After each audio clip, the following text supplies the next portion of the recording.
Hi everyone, I'm Dale Smith, aka Journo Dale, and we're here to talk about Canadian politics.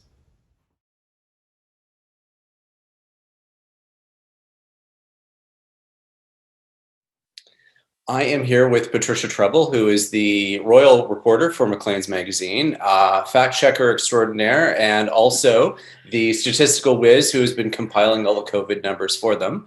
Hi, Patricia. Hi, Dale. I thought because everyone is talking about that interview, as well as everything that happened with Julie Payette, that you and I could have a bit of a conversation about all of these things that everyone is talking about in terms of the state of the Canadian monarchy and our vice regals and all of that. So I figured I'd just start with getting your read on that interview. I know you had some on Maclean's, you had some good fact checks and posed a lot of really good questions about some of the stuff you'd heard. So let's just kind of get your overall take. I mean, look, it's been 2 weeks since the interview. I mean, obviously, we're talking about Meghan, Duchess of Sussex, Prince Harry, Oprah Winfrey, just for the three people in the universe who don't know.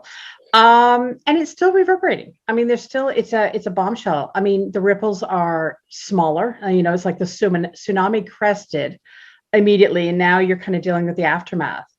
And looking back on it, I'll say a few things. First of all, I think clearly what they were doing is they were talking about their experiences. This was all very much their point of view. This is how they felt things were. And there were two big takeaways. And the first was that they talked about the racism that they felt they experienced. I mean, there's been some pushback on that, but they thought it was racist. And the big one is, of course, is that Harry was asked by a member of his family, what the color of Archie's skin would be, or the color of future child's skin would be, because he places that interview back when Meghan was still actually an actress in Toronto. Okay. So the timing is a little unclear, but certainly he interpreted it as racism, and that is any whiff of racism. I mean, it's always been an anathema. It is absolutely an anathema. And this is a royal family who's, look, grandma's the head of state, right? Yeah. Daddy's going to be the head of state. Brother's going to be the head of state. Nephew's going to be the head of state. The reverberations are still ringing. There's talk that they're going to have somebody come in and look at their minority hiring within the palace. I mean, they actually, do a lot of hiring within the palace. They're very open about their statistics, but that there always could be more. And I don't think anyone has any doubts about the fact that, look, British society, like Canadian society, there are large swaths of it that are racist. And there's always that underlying current of that.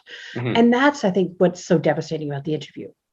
Because, of course, you've got, the taint is over the entire family. I mean, he says it was with one member, wouldn't name it. A little disingenuous by saying, I don't want to get that person into trouble, because, of course, he's just tainted the entire family. Yeah. And we don't know who it is. I mean, is it a member of his immediate family, or is it, the Queen's second cousin, third removed? Big family. Yes. And I think you need the context, and things like that. But I think that the reverberations are clear, because especially, young people really took that to heart. And certainly in this day and age, you can't have anything like that. I mean, there's been a lot of pushback. The royal family has been very, very muted. They just said, memories may vary. We're going to deal with this basically within the family. They're much loved members of the royal family, and that's it. But you've had a lot of pushback from people around them saying, wait a second, certainly William is not racist. His dad is not racist. This is. Well, I mean, we've seen examples from Prince Philip in the past. Well, yes, and we've also seen examples. I mean, if you'd asked me, if you'd said, somebody said that there were racist comments being said by the royal family, if you'd asked me this and it said, guess the top two, I would have guessed Philip and I would have guessed Harry. Because, of course, Harry dressed up in the Nazi uniform. He also made very derogatory comments to fellow officers when he was in the military, to people of color. And, they said they didn't take it that way, but I mean, I'm kind of looking going, wait a second, if I took it that way, I would be out of a job. I would be fired immediately. So that is certainly the damage. And I think we see it in the polls in Canada, don't we? The racism, that is a taint that is almost, it's impossible to defend yourself against, because there is no defense to racism, right? And that's what's so devastating about it. We're seeing a lot of, we'll call them pundit-driven stories in terms of, why can't we do what Barbados did and so on. And people like me will push back and say, well, we've got a constitutional imperative here that it's not going to be, the hurdle there is not going to be easy to meet. I wonder if there's any way of, in your estimation, of trying to, what other steps we can do as kind of like the Canadian monarchy as separate from the British one to try and create some more differentiation between them? Well, I mean, I think we were doing a good job until Julie Payette. I think the Canadian Crown was really in the ascendancy. We had some really good choices for not only Governor General, but the Lieutenant Governors in the various provinces. I mean, things were kind of ticking along. I mean, there seemed to be more interest. I wrote about this start of 2017, with the Crown, basically saying the fact is most people don't understand what the Crown is in Canada. And that's the huge problem, right? Maybe 10%, get a good crowd, maybe 15% can actually explain coherently what the Crown is.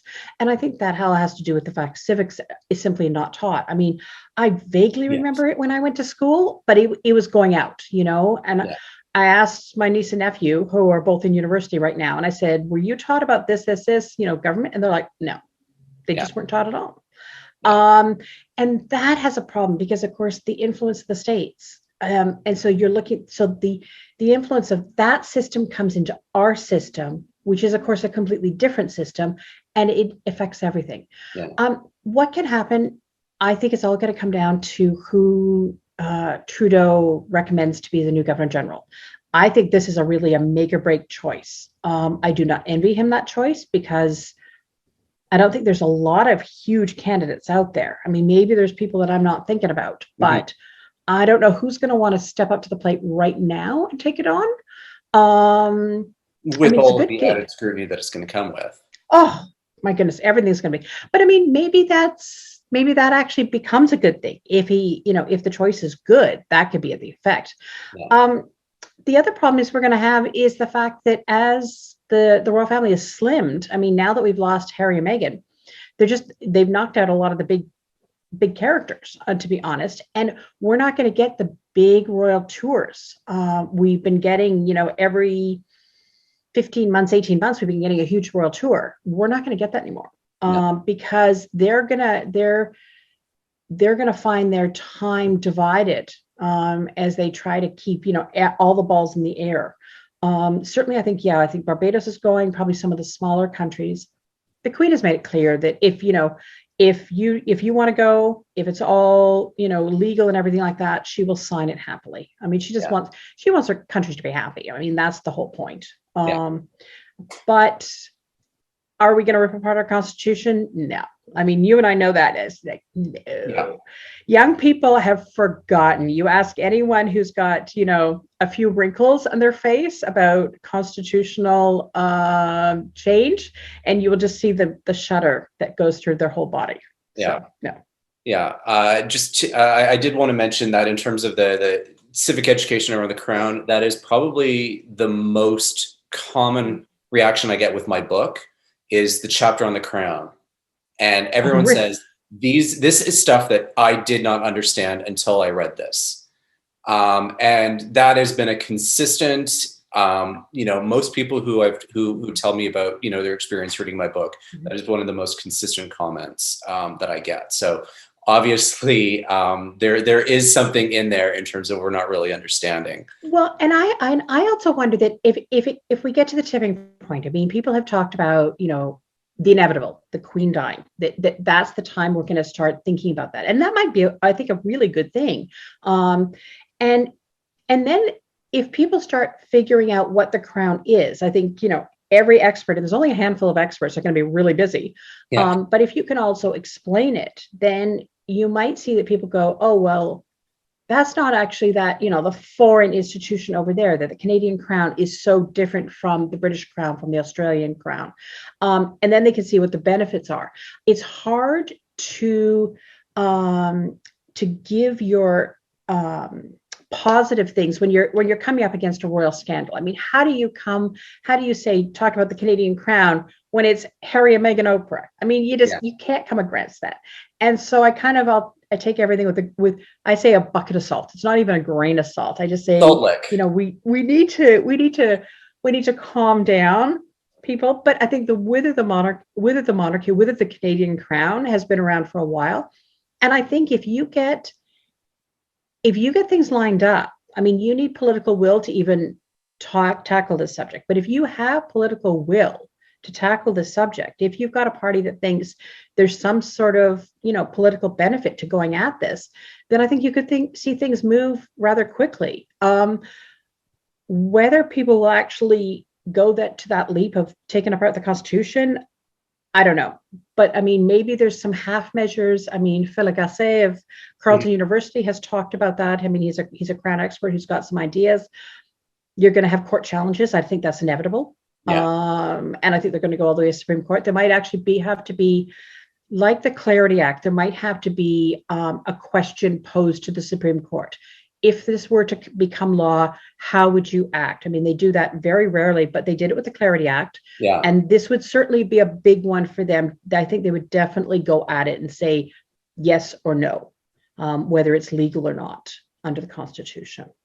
So, one of the other things that keeps coming at me lately, and I did an interview on CBC Radio after the Payette thing, and the one thing that I keep hearing is treating The Crown season 4 as some kind of documentary, and Canadians are gonna, after seeing this, how can they want Charles as a king, so on and so on.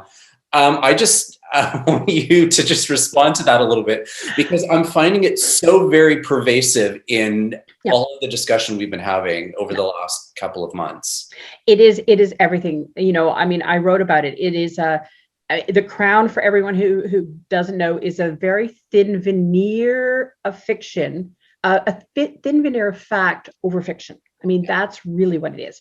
There's so many things that are just absolutely wrong with it. So many things I just kind of want to throw something at the TV when I was watching it. But I take it as fiction.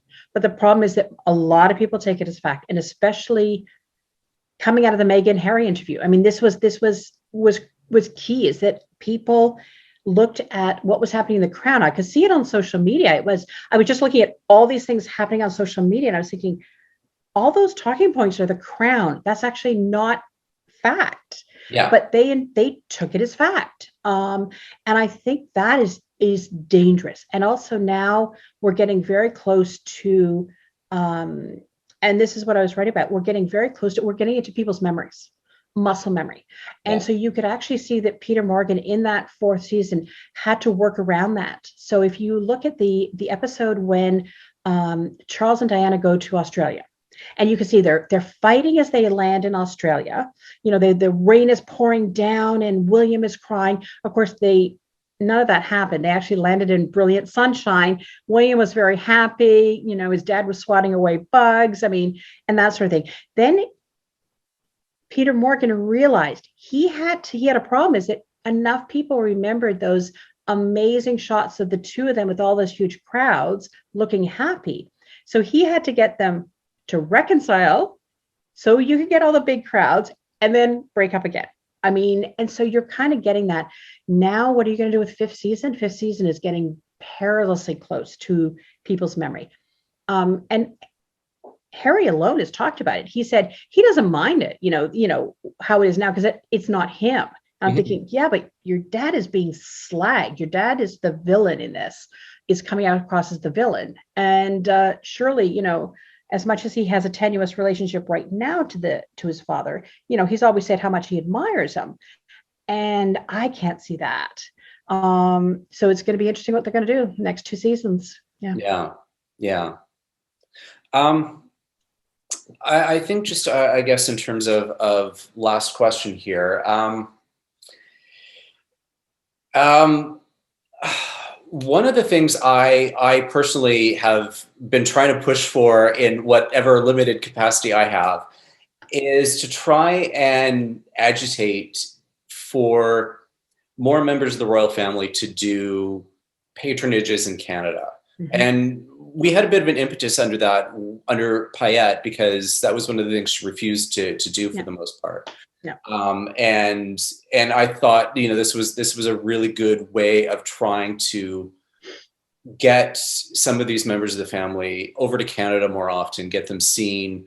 That whole line about, we're imaginary if we're not being seen constantly. No. And I'm just wondering, from your perspective, is this something that's going to be feasible, or is this going to become another thing that becomes even more tenuous as the family slims down? I mean, I think that is going to be more tenuous. So, in the before times, before the pandemic, just before, I was here when Sophie, the Countess of Wessex, who is one of the big royals now. She's in her 50s. She's very charismatic. And she was here in Toronto for about 3 or 4 days of engagements. And it was nonstop, bang, bang, bang. She was at Toronto Western Hospital. She was at this. She was at the Royal York and stuff like that. And I was stunned at how little press there was. And I think that is partially, I'm going to say this is the fault of the palace, because they really weren't pushing it. It was technically what's called a private visit. So it's not an official visit. It's not the Canadian government is inviting them, but they're coming for their charities here. But I think they missed an opportunity to reach out to the press here to say, hey, this is happening. All these are happening, to even give an opportunity to maybe do an interview, right? To do a quick interview with CBC or Maclean's or that sort of thing, to talk about that, because they do come, and they also have, like, I look at the list of official engagements in the court circular, and you see the Canadian ones all the time. Often it's Canadians going there, but sometimes it's the royals coming over here. Princess Anne was over here. She did a whole bunch of engagements. It didn't even register into some local coverage at most. Mm-hmm. I think they need to kind of step it up. And I'm hoping that, I mean, the palace has a very sophisticated media relations department, but I think this is just one of those cogs in the wheel they don't think about. They think about very much about the British market. They always think about the British media market, and they've got to think about the rest of the realm countries. And I think that is just a huge waste, because they could be raising their profile. And yeah, they actually have a lot of patronages here. Like Princess Anne has a passel of them. And I just want to see more. I just want to see it in the press. And when they do get coverage, it's very laudatory, because obviously they're going for charitables, they're doing fundraisers and things like that. So there's that gap though. They just don't quite reach out to the press. If you ask them, they're very happy to accommodate you, but there's no proactive part. And I think that's what's missing. All right. Well, thanks so much for doing this, Patricia. I had a really good time. And hopefully we can do this again sometime. The royals are always going to be a topic, right? There's always going to be something. It's the gift that keeps on giving, Dale. All right. Thanks. Bye. And that's everything for this week. Join us again next week for some more Canadian politics. I'm Dale Smith. That's at journo_Dale on Twitter. And don't forget to like the video, share, subscribe, and support us on Patreon. Thanks, everyone.